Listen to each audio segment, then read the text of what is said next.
Temperature আমরা এখানে যে পর্যবেক্ষণ নিয়ে থাকি, অবজারভেশন নিয়ে থাকি, তার তাপমাত্রা আজকে ছিল 11:30টার সময় 18.8, যেটা মানে কালকের তুলনায় প্রায় 6.6 ডিগ্রি কম। মানে এটা বেশ অস্বাভাবিক রকমের কম ছিল আজকে 11:30টার তাপমাত্রা। মানে আজকে তাপমাত্রাটা সেভাবে বাড়েনি যেরকমভাবে অন্য দিন বা জেনারেলি বেড়ে থাকে।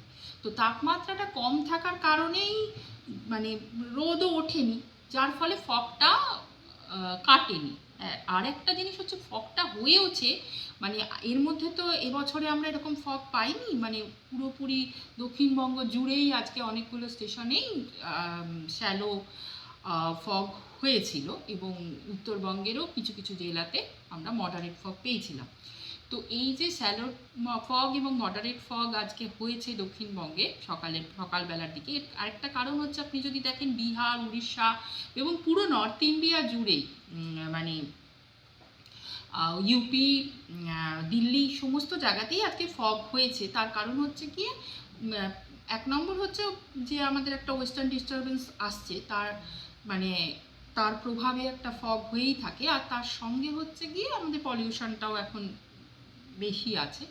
এর প্রভাবে আমরা আজকে পুরো নর্থ ইন্ডিয়া জুড়েই ফগ পেয়েছি এবং আমাদের এখানেও নর্দার্লি বাতাস রয়েছে, যেহেতু সামান্য মানে বাতাসের স্পিড খুব একটা বেশি নেই, কিন্তু ডিরেকশনটা নর্দার্লি আছে, নর্থের দিক থেকে বাতাসটা আসছে, যার ফলে ওদিক থেকে ফগটাও মানে এসছে।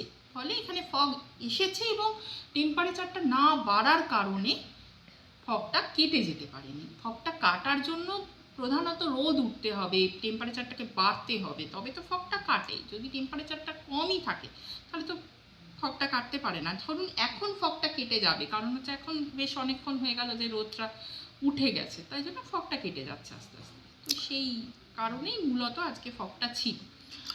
আর একটা মানে আজকের পূর্বাভাস সম্পর্কে আর কি, যেটা টেম্পারেচারটা আজকে মোটামুটি মানে দিনের তাপমাত্রাটা আমরা আশা করছি কলকাতাতে 21°C কাছাকাছি থাকবে, যেটা কালকের তুলনায় বেশ অনেকটা কম।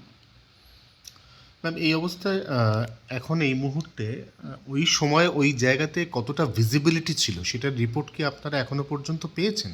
না, আমাদের কাছে তো এই মুহূর্তে এখনো রিপোর্টটা আসেনি। এই ট্রেন্ড কি আগামী কয়েকদিনেও চলতে পারে? আপাতত আমরা যা পূর্বাভাস দিয়েছি তাতে কালকেও আমরা কিছু কিছু জেলাতে ডেন্স ফগ এবং মোটামুটি দক্ষিণবঙ্গ, উত্তরবঙ্গের সবকটি জেলাতেই হালকা থেকে মাঝারি ফগের পূর্বাভাস দিয়েছি এবং পরশু দিনও উত্তরবঙ্গের কয়েকটি জেলাতে হালকা থেকে মাঝারি ফগের পূর্বাভাস রয়েছে। এর সঙ্গে ডেন্স ফগের পূর্বাভাস রয়েছে